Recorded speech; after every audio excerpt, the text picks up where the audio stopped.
Good morning, everyone. Morning. Welcome to our April meeting. Do we have any guests here today?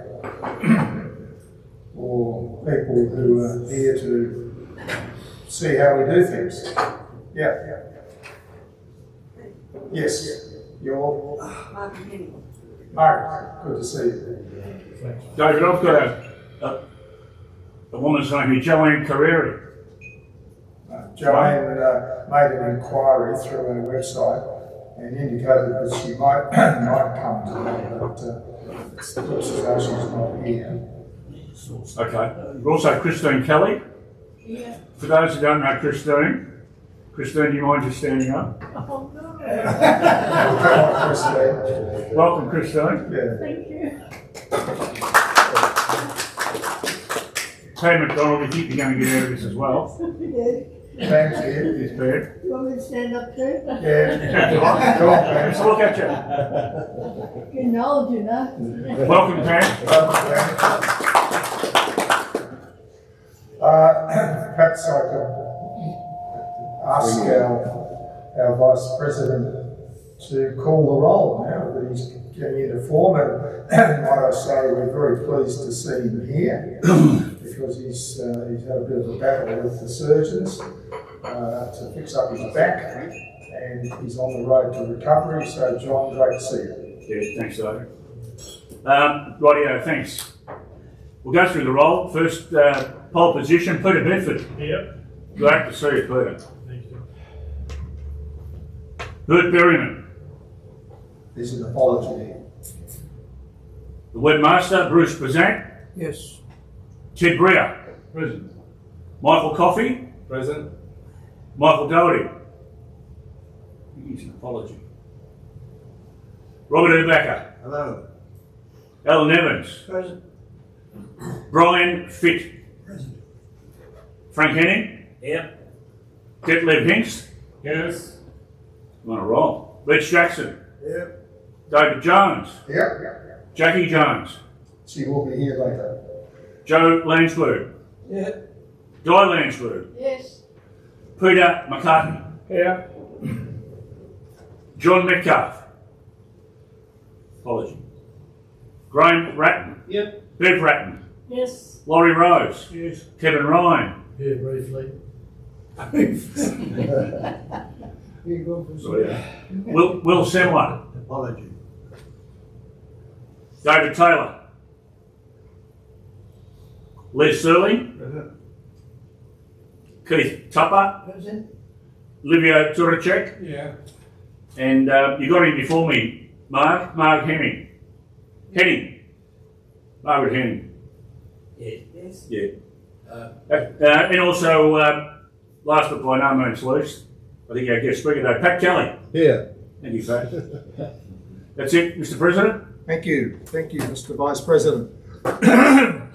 Now, any anniversaries, very special days, and you're probably not going to own up to it, but Reg Jackson certainly qualifies, and as I understand it, Reg very recently, 96? 98. 98. Okay. Well done. Any other special days or anniversaries? Okay. Look, you might have picked up in Bruce's newsletter that one of our long-standing members, Gary Papworth, has resigned his membership of the club, which, speaking for myself, I'm sorry to see Gary leave because he's made a tremendous contribution. But I thought in the circumstances I should read out his letter of resignation. He says, "I'm writing this to hand in my resignation from the club after 20 years. Can't see any future with the club at this time, with no one taking any position to keep it going. It's so sad to to see how things have gone in the last years, with it being the oldest in the district. But it may bounce back if you can get younger members to join. Good luck in the future, Gary Papworth. So, unfortunately, Gary saw things that were a bit bleak, and hopefully over the year we can prove him wrong. I'm going to ask Kevin first because Kev's got to get away. So, Kev, would you like to give us an update on our finance situation? Yes, as of now, the bank balance is $1,031. It's a fair bit above last month, of course, because the membership subscriptions are coming in, but not as fast as I'd like. At this point in time, we've received 20 members have paid their subscription for the year, out of a possible, I'd say, 32. So there's still a few to come. Now, I'll explain why in a minute why I'm leaving, but what I've done is I've left a number of, they're actually checks, club checks, on the table here with our bank details. So anybody who wants to know our bank details can just pick up one of those checks, because that's where we've got the BSB and the account details. I'm leaving straight away because at the moment the account is frozen. There's been a scam attempt on my personal account and on the Grover's account. But we've got onto it fast enough to have the account frozen because there was some activity, but it's been frozen before any damage could be done. But I've got to go, and as soon as possible, get my computer and my wife's phone and my own phone to an IT person, just to be clean to make sure that there's no bugs or whatever left there. So I'm going straight away, hopefully to get the account unlocked as soon as possible. But for the moment it's locked, so that we can't pay anything in or pay anything out. Hopefully it'll only take a day or two. So for the moment, those who have not paid, who want to pay by bank transfer, might need to wait a day or two or three. We have to pay the South Pacific parent company our dues by the end of the month. So I'd be very grateful if those who haven't paid and are going to pay, please do so before the end of the month. That's all, David. Thanks, Kev. Thanks for your help. And yeah, I just reiterate what Kev's saying. Obviously, we need those subs in. We've got to meet our commitment to Provis headquarters, and at the same time have enough there to meet other commitments that we have from time to time, such as the website, for example. But we thank Kev for the excellent work he's doing as treasurer and keeping us afloat. And hopefully, Kev, that'll all work out with your problems. Thank you. Graham and Bev have just been back from a trip to New Zealand, so hopefully refreshed from the Kiwi air. And Graham, would you like to give us an update on how our members are going, particularly those that are perhaps battling a bit? Yeah.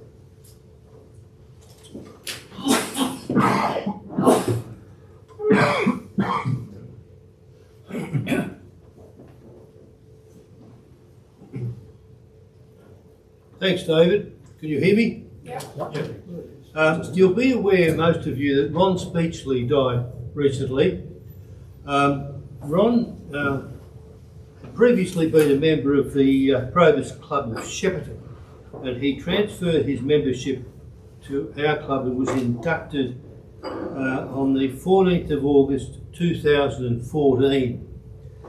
Ron was a good member of a stalwart member of the club. He regularly attended club meetings and outings, including interstate trips, until recently when increasing frailty limited his mobility. He spoke at Members' Corner on 3 occasions and was guest speaker twice. He spoke on such matters as his training in obstetrics and gynaecology in Newcastle-on-Tyne in England, and of travelling in Switzerland, Russia and the United States. So Ron made a significant contribution to the club over a 10-year period, despite suffering from chronic ill health. Bev and I represented the club at his memorial service recently. Now, it's great to see 3 members who I've spoken to during the month here today who've been actively supporting the health industry. Peter Bedford, who's had a general makeover, Brian Fitt, who's had some X-ray therapy treatment, and John Doherty, whose back's been remodelled. So it's great to see them here today. I've spoken also to Selma Edwards about Len. Len is pretty much unchanged. He's got very limited mobility and he's got significant confusion. I spoke with Pat Griffiths this morning actually to say how much I enjoyed the session on Sunday night of the piano, and Pat was delighted with the response that she's had from people who saw the program. She also, like me, thought it was a pity that they didn't make a little bit more of the fact that he was battling with extreme visual trouble, but managed to do that work. So that's about it for members of the club. I would like to put in an advertisement for the Heidelberg Choral Society, which has a concert on Sunday, coming Sunday at 2:30 at the Ivanhoe Girls Grammar School. They'll be singing a selection of choral work by famous English composers. I think the something choruses. Classic choruses is the right term. Sorry. So if any of you are able to attend, they'll be pleased to see you there. Thank you. I'd like to endorse Graham's comments about the piano. It was a terrific program. I think the best of the 5, and it was pretty moving. Virtually all the stories were pretty moving.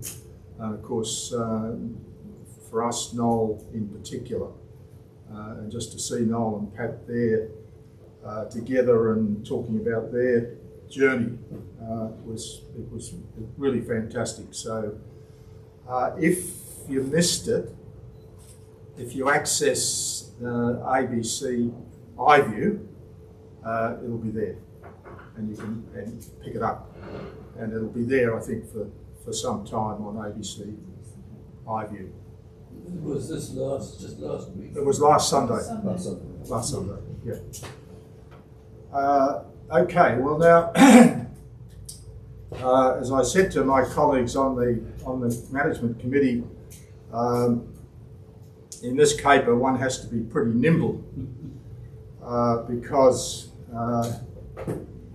during last week I received an email from our guest speaker today to advise me that he had to have some medical tests done this morning, and it might have been possible for him to work around those medical tests, but it was a bit unlikely, and also, as one could imagine, he was under a bit of stress in relation to getting these tests done, which were over at Monash at Clayton. So we agreed that the best thing was to postpone his presentation. This is Noel Clement, and he's going to talk to us particularly about his involvement with the State Emergency Services. So he may well present in June, but that left us in the situation, well, yeah, that's good, but what do we do about April? Now, we had our new member, Pat Kelly, lined up to do a member's corner in relation to his career as an electrical engineer, primarily with the railways. And I spoke to Pat, and Pat very generously agreed to broaden his presentation, and he'll do a full presentation to us later this morning, assisted by a PowerPoint, on his career as an electrical engineer, which will include a lot of the big projects that he's worked on.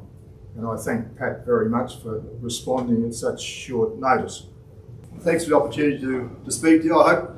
Hopefully this will be a bit of a journey. I have a couple of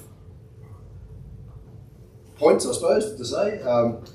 Everything begins with a beginning, how I became a qualified engineer, various projects that I've worked on over the years from 1972 through to, well, just before Christmas. A role as operations manager in the Victorian Railways, which in those days was called the Public Transport Corporation. The new phase I've called it, which is my later years, and questions. But I'm happy to take questions and clarifications at any time. So that's the outline of what I'd like to talk about this morning. So, the beginning, I began my working career as an apprentice with Victorian Railways at Newport Workshops. And in those days, we had to sign on at Flinders Street Station, the ballroom. This is day one, 20th of January 1964. There was a special train from Flinders Street Station to Newport Workshops, and we went to Newport Workshops to be welcomed by the welcoming committee, which consisted of all the workers standing in front of the workshop saying, "You'll be sorry, you'll be sorry." So that was our introduction to work on day one. In those days, we had a quarter fare discount. We had to pay for our travel. These days, of course, everybody in public transport these days has free transport all the way through. So I started as an apprentice electrical fitter. The Victorian Railways had its own technical college. I was one of a group of 30 electrical trades apprentices, but in total there were close to 200 in the railways. Now that wasn't only the railways, the Gas and Fuel Corporation, the State Electricity Commission, all took in apprentices of those numbers. So really the state was actually training the next level of tradespeople all through. Now that's changed dramatically in our lifetimes. So that was how it was, and there's my certificate of proficiency in electrical fitting, which I don't try me on it today, but anyway, that was at the time. I was fortunate after 2 years to be offered a scholarship to study electrical engineering at what was then Footscray Technical College, which then became Footscray Institute of Technology, which today is Victoria University. And for the princely sum there, I think it was $1,014 for the year, and the grade of an apprentice student. And of course, the surety was, my father had to provide the surety. That's when I went to what was then, as I said, Footscray Technical College, later the Institute and so on. One of the tools of the trade, which some people already recognise from just talking around, was the slide rule. Now the slide rule was a precursor to the calculators, but you've got very good at using this for multiplication and division because you used it every day of the week for 4 years. So you get very accurate, very quick and very accurate with it. But it was, we forget there was no such thing as a push button calculator. They just didn't exist. So if we wanted to multiply or divide, This is what we had to do. And 2 times 5 is 10, but 20 times 5 is not 10. So you had to carry the numbers in your head.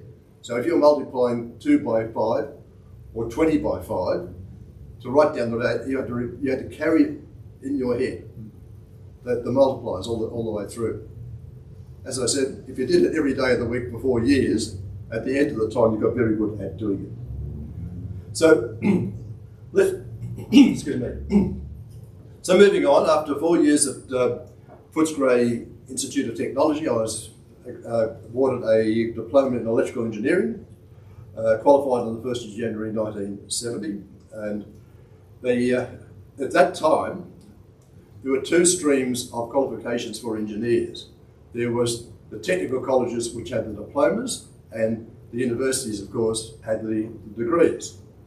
But both of them were assessed by the Institution of Engineers as to their capability of being accepted as a member of the institution. In actual fact, I did what was called the 65 revised course, which we were the first guinea pigs, if I could use that, and it was only when the institution examined our course content all the way through until 1969 that they agreed, yes, these students have got the competency to be admitted as members of the institution.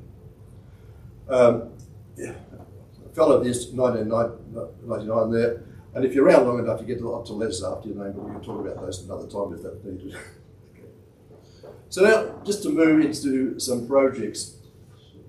Hopefully you'll find some of these interesting. So Melbourne Underground Rail Loop, the Hitachi trains, they were the new trains from 1973, the Cummins trains, new ones from 1982, cancellation of a Harris train refurbishment contract, which maybe people don't know too much about, but I could talk about that.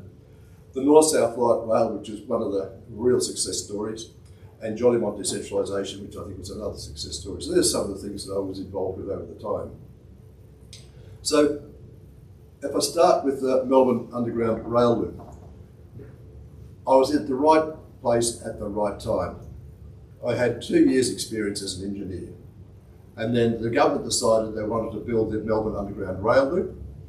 And where I was in overhead design, I got the job of actually doing the estimates for all the staging work for the overhead wiring. So it wasn't just the overhead wiring in the tunnels, it was the overhead wiring for all the stage works that went on between Flinders Street and Richmond, because the tunnels went under the existing railway at that time, and similarly at North Melbourne. So the reason I have this little sketch, the rolled up paper at the bottom, in those days they came as drawings. So the drawings were that wide, and I had a roll of them 200 mil in diameter, or maybe 8 inches if you wanted inches. So how do you deal with that? Well, the only sensible way to deal with that is to take it home and put it on your dining room table. So for 6 weeks, I worked out all the staging and got all the costing done for that. And then after the 6 weeks, the government decided they wanted to actually change the connections at the Richmond end. So I had a week to revise a section of it. The advice in 1980 was that they were still using my estimates, just put CPI onto them. So I managed to get that right. But that was, as a young engineer, it was a very valuable experience. It was valuable in that it was a hard contract between the Victorian Railways and the consortium that was building the Underground Rail Loop. There was no gentleman's agreement. This was real hard cash, and if the numbers were wrong, well, you had to carry the losses with that. But as it turned out, it worked quite well. The other bit of this task was to design the actual electrical layout. So Flinders Street Station was there because the tracks were there previously, but there was a tie station and at Spencer Street and another one at Museum, which was a consequence of the design that I put in place for that overhead to actually power those trains. So the tie stations are protection areas. They have circuit breakers that protect the track section. The substation is the same thing, but it actually has a rectifier to power the overhead. Okay. This next one is just a shot of the overhead being erected in the tunnel, one of the tunnels there in the mid-1970s. What you can't see, there's another vehicle ahead of this one, which is actually tensioning the wire. And what these chaps are doing is actually the contact wire, which the train gets its power from, is supported by a catenary. So these chaps are actually connecting the contact wire and the catenary. So that's the work that was going on there. The next project is the Hitachi trains, but I want to start rather than the trains, but electrical testing division. After I was in overhead design, I was moved to electrical testing. Sorry.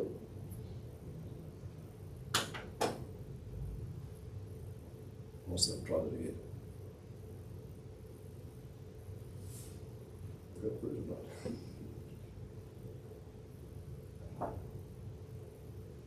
Is that working? Yep. Yeah, thank you.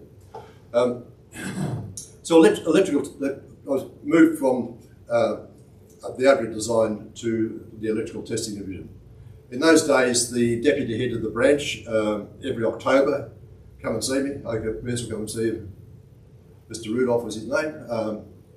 Although the electrical branch always had first name basis for the engineers, the head of the branch to the junior engineer was always on a first name basis. That was just the way they ran that particular division. But they come and see me in October, and look, you'll be here. You'd be right to report over there on Monday morning, wouldn't you? So that was there was no worries about developing your career. You were just told that that's where your next assignment is. So I was moved to electrical testing, and the reason I was moved there was to introduce the Hitachi trains. The Hitachi trains were manufactured by Martin and King at Somerton, and the railways had two teams at the end of the production line, a mechanical engineering team and an electrical engineering team. And my role was to actually write the standards and the procedures, the test procedures for the electrical acceptance of those trains. So I worked on about the first 10 cars myself with testing electricians, as we call them, and then trained them up. Sorry, why are they called Hitachi trains? Were they provided by Japan? The electrical equipment was Japanese, yes. Yeah. Yeah. So the motor control system was Japanese. The braking system was Westinghouse brake, because that was the standard of the day. But yeah, it was the car was an Hitachi design with Hitachi traction system. Yeah. Okay. So at the end of the production line, we had these two teams, as I said. So after I wrote the standards and trained up the testing electricians, I then moved on to other things. But as I said here, it was the electrical engineers' playground. We had a fantastic complete range of anything that in the railways that wouldn't work. So, and you've got to go back and remember, photocopiers were rare, if not existed. But the railways had its own printing works. So if there was a printing machine that decided not to work, electrical testing go and fix it. We had flash butt welders. I don't know if you've ever seen a picture of it, but welding the rails together, in a workshop. These actual monstrous machines actually weld the rails together electrically. One of those didn't work. Well, go fix it. And if we couldn't fix it ourselves, we'd actually get around a table, the engineers in that division, and we'd actually work until we actually nutted it out. So it was, as I say, a fantastic exposure as a young engineer. A lot of good engineering work, but also some very good management work, in that the team was 110 people overall, so it wasn't a large division, but we did have a range of people. We had a production line for overhauling relays, which had 19 ladies on it, who were actually rebuilding relays that were needed overhaul. So that sort of thing. So that's where I got involved with managing ladies at one stage. I think that's probably enough on that one. This shows an absolute lack of imagination in terms of titles. Manager project management. No, I didn't make it up, but that was it. I found a handsome photo just to remind myself what I used to look like. And the BV stands for brake van, which means that's the authority to actually travel with the driver or the guard in position of one of those cars. So it was in this role that I did a lot of development work on various projects. The Melbourne Underground, the Jollymont decentralisation, which was a removal of the first bits and pieces of the railway yards along Wellington Road South. the North-South Light Rail project, the smaller projects, bridge replacements and things like that, the Harris Train upgrade project I mentioned before, and negotiation on extension of the ComEng contract to, which originally was 50 trains. After my involvement in this, we went up to 95. So the North-South Light Rail project, as it was called, the Liberal government, coalition government at the time, had accepted a recommendation that the Port Melbourne and St Kilda railway line should be closed because they just weren't being used. There wasn't the number there. Change of government, the Labor government came in and said, no, we won't close it, we'll convert it to the tramways.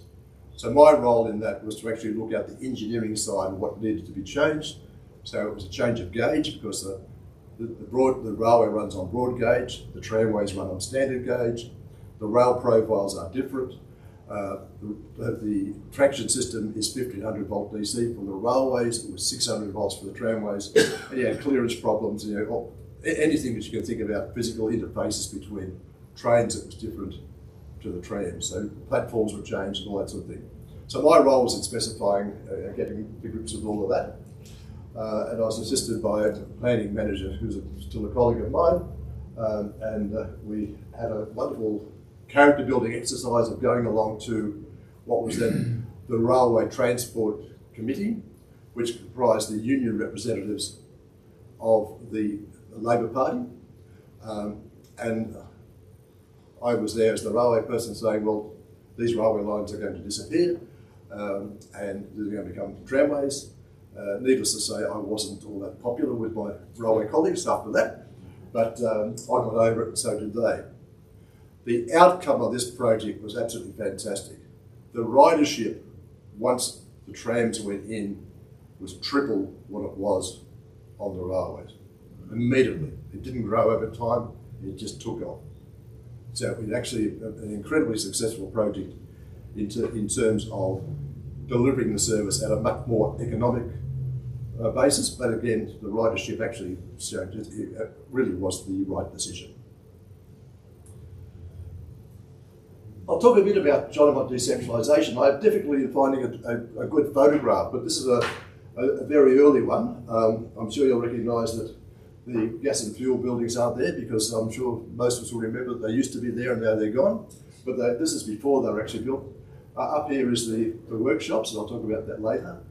And this area here, which I couldn't get a photo of going forward, but this was the area alongside Wellington Parade South, which was the area that I was charged in releasing under this particular project.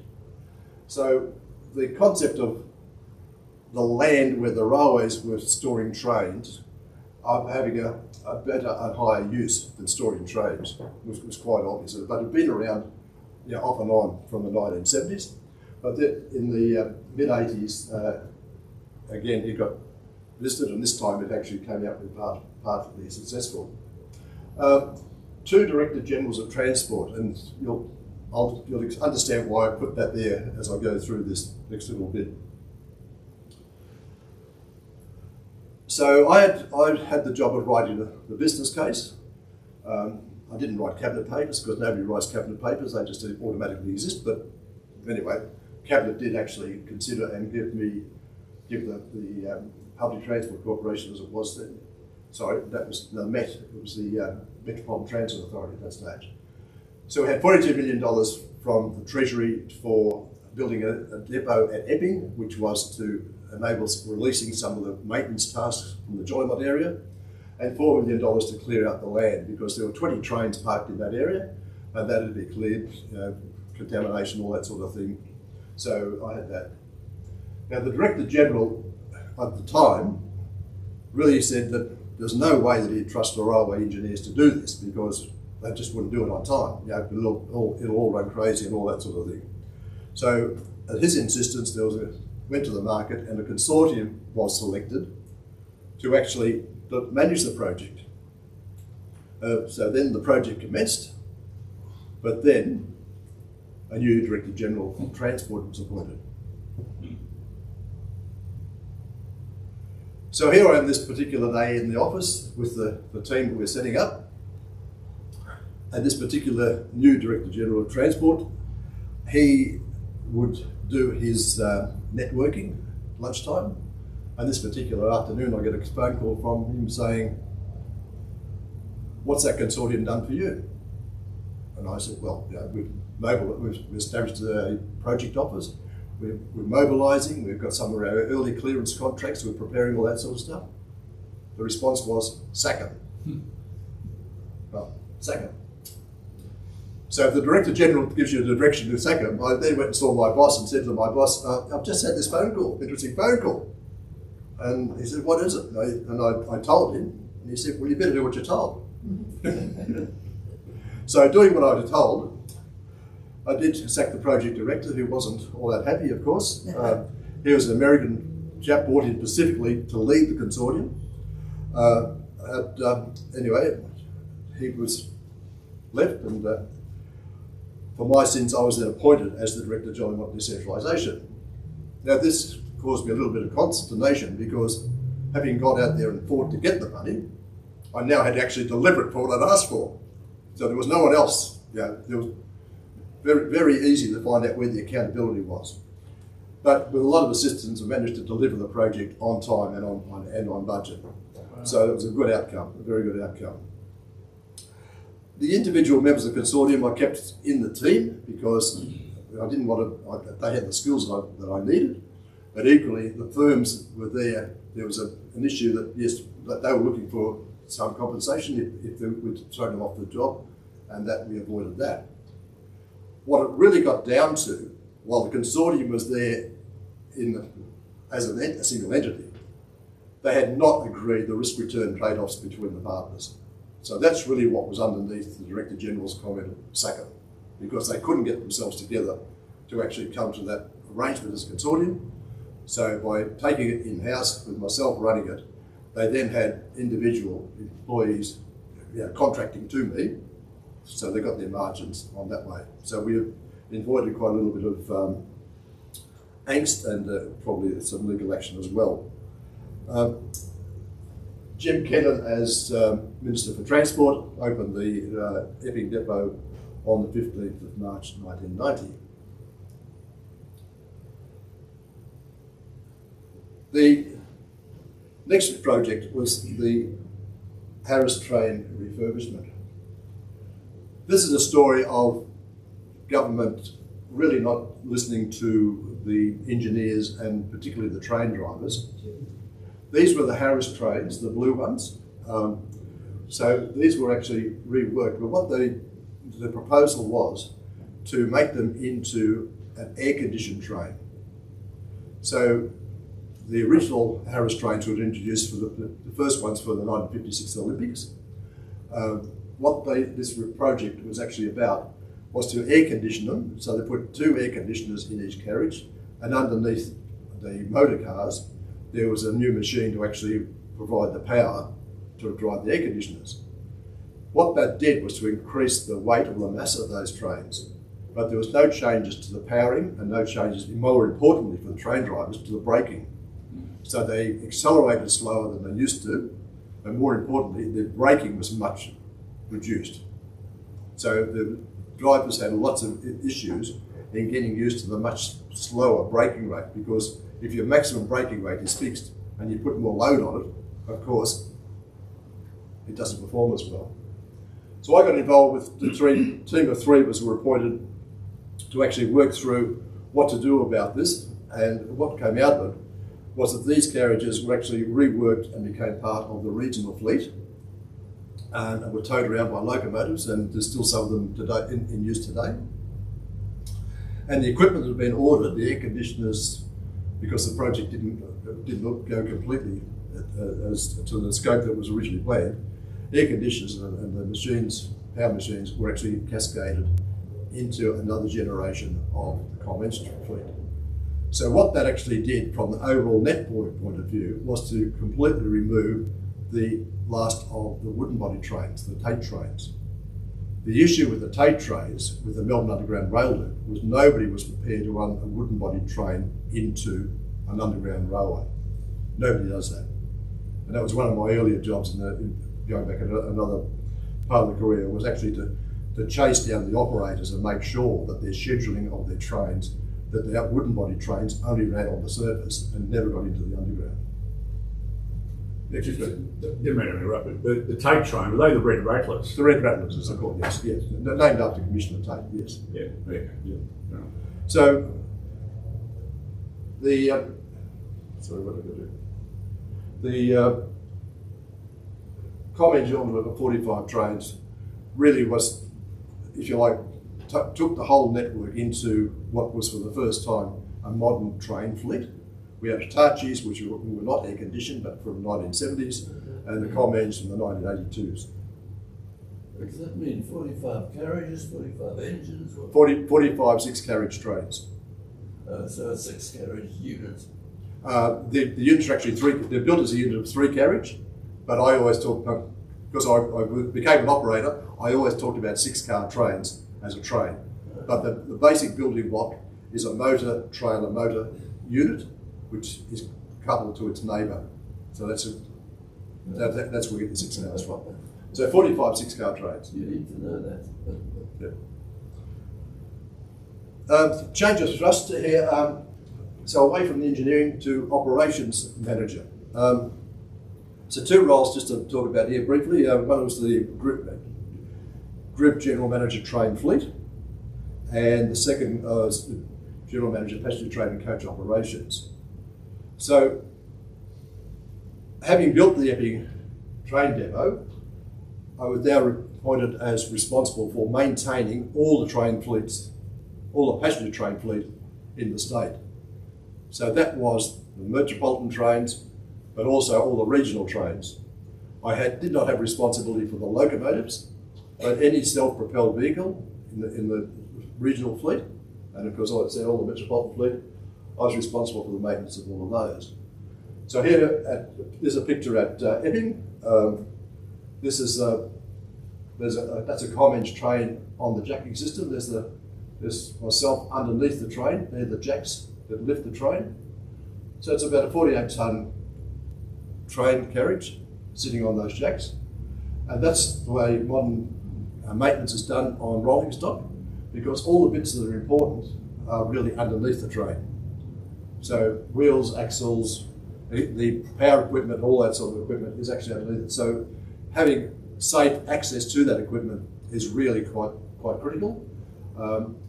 These systems, they can actually put a stand beside the train here and lower that bogie, so you'll actually take out one. If there was an effective motor in this bogie, they could actually drop that out and replace it. And I think they could probably do that in an hour or so. Now, previously to that, everything was lifted with cranes separately, overhead cranes, much bigger structure to hold it, of course. As I said, 48 tonnes in those in one individual car, and they can only do it as an individual car. So, again, that's a pretty broad role.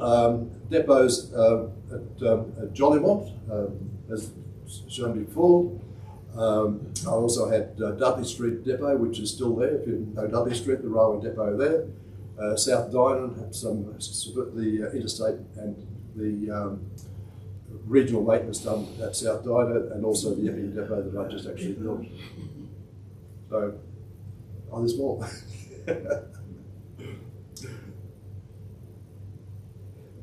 This was one of the most interesting and challenging jobs that I had in my career. For 4 years, I was General Manager of Passenger Train and Coach Operations. Now, this was if you go back in history, we had Victorian Railways, then there was the Metropolitan Transit and the State Transit Authorities. They were then put together into the Public Transport Corporation, and it was in this arrangement of the Public Transport Corporation that the railways were put back together. Okay. They've been broken apart since, but we can talk about that later if needed. So in this role, I was responsible for all passenger movements in the state and the road coaches that interfaced with the trains. The road coaches really ran themselves. They were based in the region. Everybody knew everybody. The coaches were timed to run and meet the trains. There was no other routes that they ran, so it was all, once the contract was in place, it really ran itself, because people knew each other, and there wasn't the freedom for the buses to go wandering all over the countryside. They had a set time, pick up people here, run this time, and meet the train at that station. So it really ran itself. Didn't take much effort at all. I kept the group manager rolling stock role because I had managers in each of the depots, and putting another person over the top I didn't think was necessary, and it also gave me the ability to really get in there when I wanted to get involved into the details. The state went into recession, you might remember, and at one stage of a fleet of 150 trains, I had 10 of them parked because they weren't needed for services. We forget just how dire the state was at that time. It really was very dire. But I had to live through that. And the next step, of course, was the change in the government with the coalition, the Kennett government coming to power. But just a couple other points on the general manager passenger train and coach. As I said, passenger trains, road coaches, 2,500 staff. I had 800 train drivers in the metropolitan area and 500 yards. There were 320 in maintenance in the John Morton workshops. And I can't recall the other numbers. But just with that, I've got over 1,000 with those numbers I've just said there. So it was really quite an expansive organisation. The breadth of control was quite good because I did have good people in the areas, and my operations people were actually brilliant. I had a chief operator for the Metropolitan Road Services and a chief operator for the regional services. A couple other things, purchased 22 Sprinter trains. These were single carriage trains that could be operated up to 6 or 8. They still run up to Bendigo and other regions out there. The trial double-decker train. There's a story behind this, in that I get called to the Minister's office, and I go to the Minister's office and he is there with his advisors and with my union colleagues from the railways, and I'm told that there's an offer that we could have a double-deck train that is, for a trial, and would I support that? Well, my political antenna was such that I thought, well, yes, I could support that. Because there's no way I wasn't. It was going to be done anyway. So, but what really got behind it was that the people in Gninins in Newcastle were looking for an opportunity to manufacture more rolling stock. We did get that one train into service. It did run for a number of years.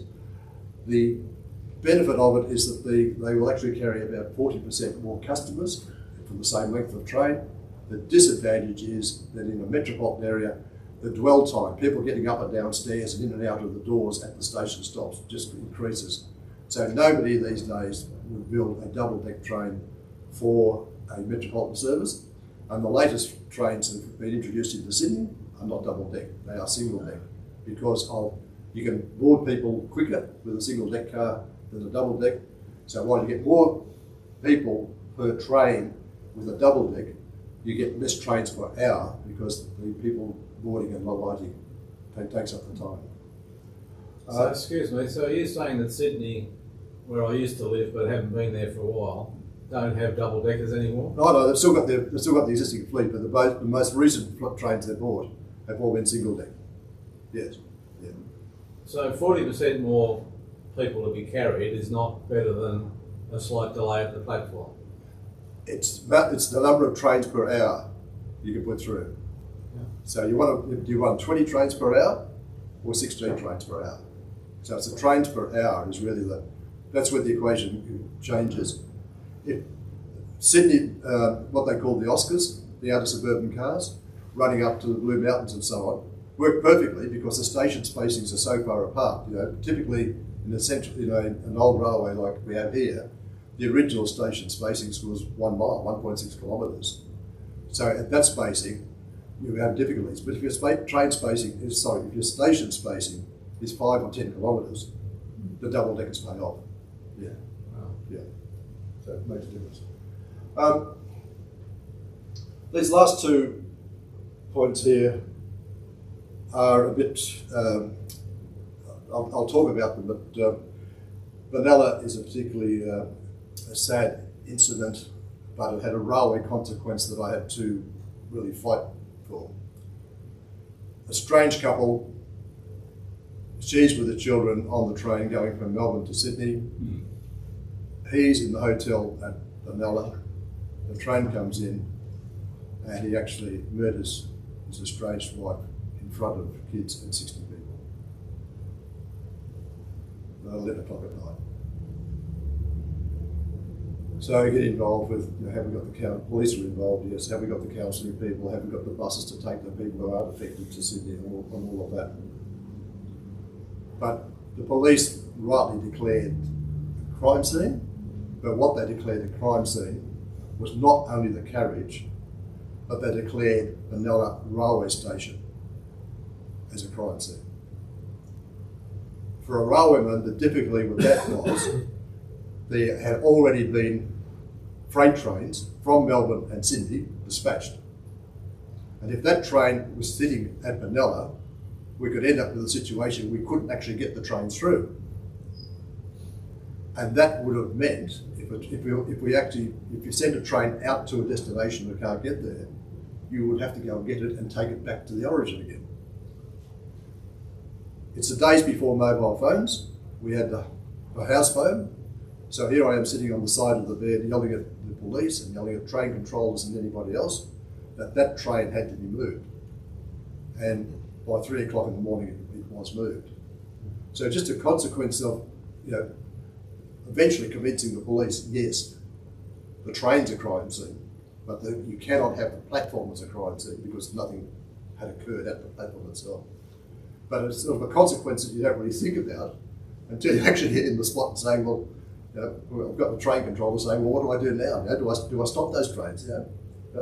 So the answer is no, you can't. If you do stop them, what's the next move?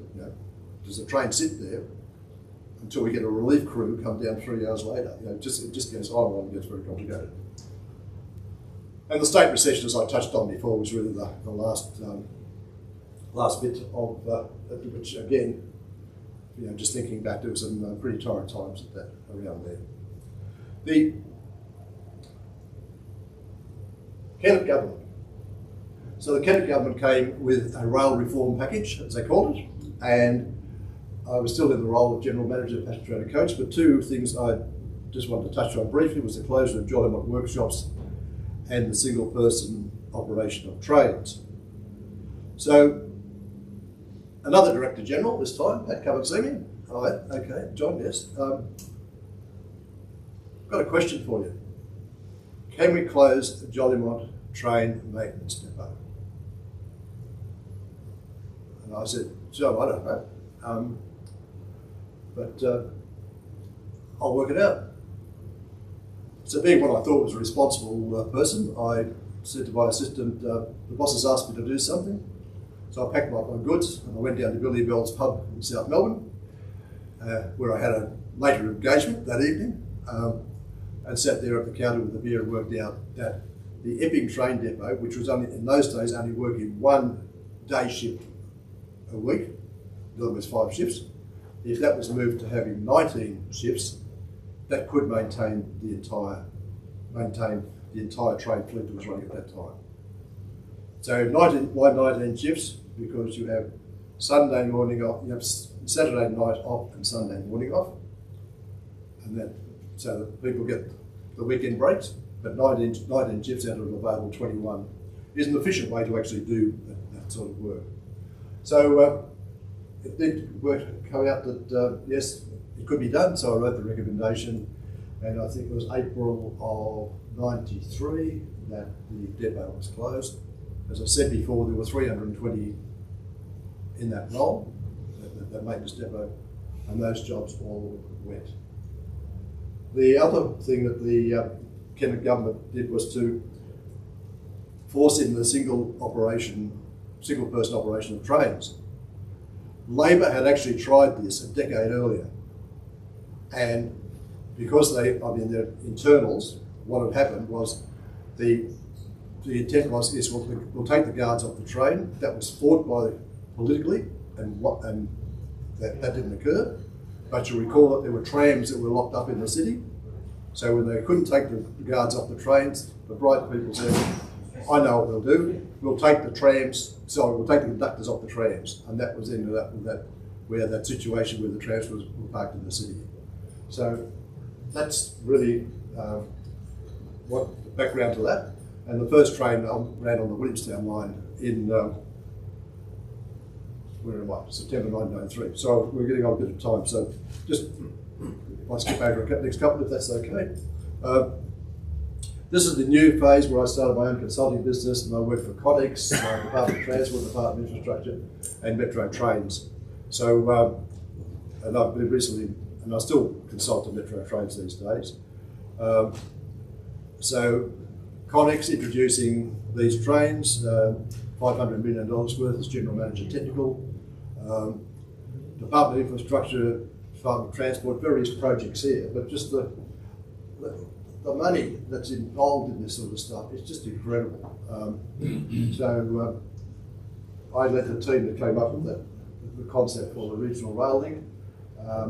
Craigville application, 115 million. The E-Class tram, I led the team that wrote the technical spec for that.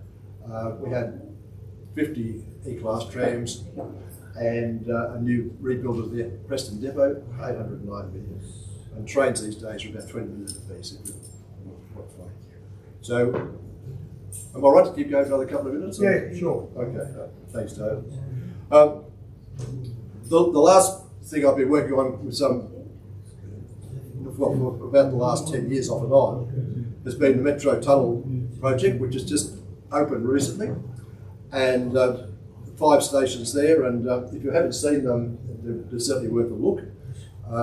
The reason these things are so large is that to build the stations, they tunnel down from the top. So they have to take all the soil out to actually get down to the right level. But the thing then is, you don't want to bring soil back in. So it gives the architects great freedom to actually build these great arches and things, because economically, it's far more economically to actually have the open space there than to truck back soil to put it back on top for no real good reason. So that's why we end up with such big edifices. I thought I'd just a little bit of electrical engineering because I could.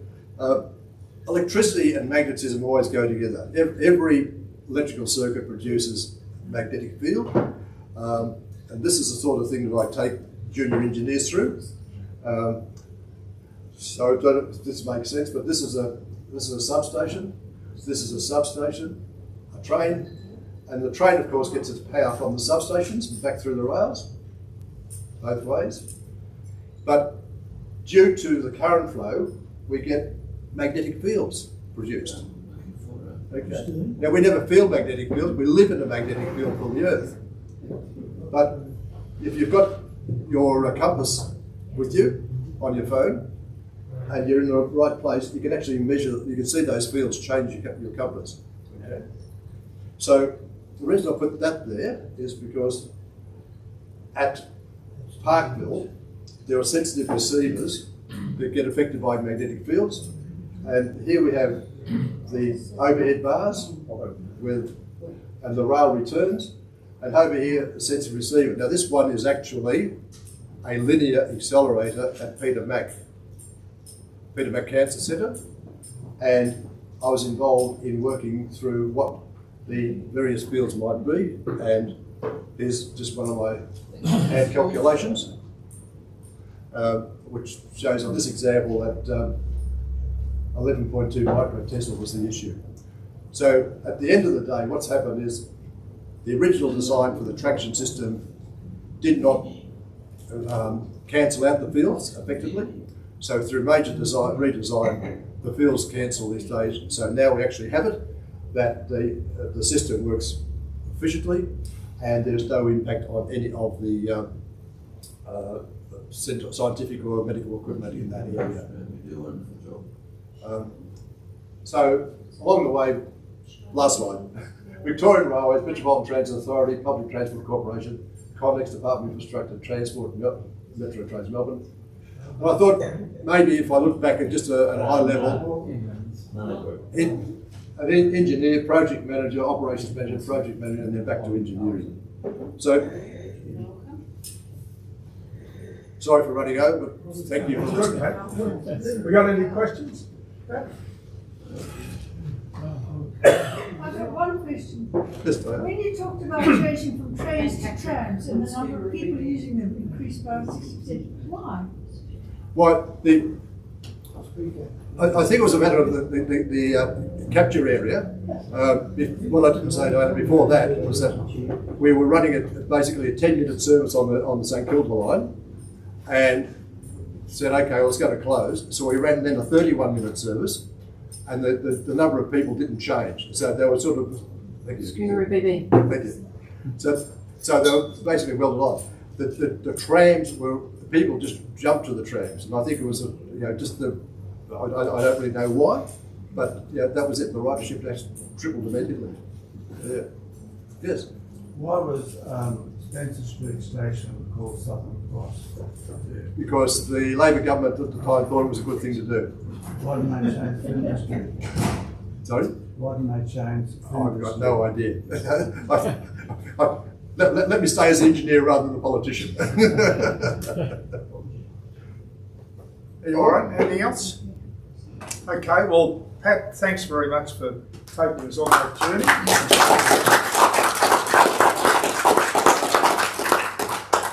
Very, very interesting to get that perspective on our railway system and how it's evolved. I think it's going back to the red rattlers, which we can all remember, up until the current trains. So we appreciate that, and we might hear from you a bit further down the track on some of your other things. Thank you. Right, thank you all. All right, well, drinks have arrived, and lunch shouldn't be too far after that. So, thanks for coming. Good to see you all, and look forward to May, where Di's lined someone up for us for May to do a presentation. So you'll hear more about that in Bruce's newsletter. Okay, thank you.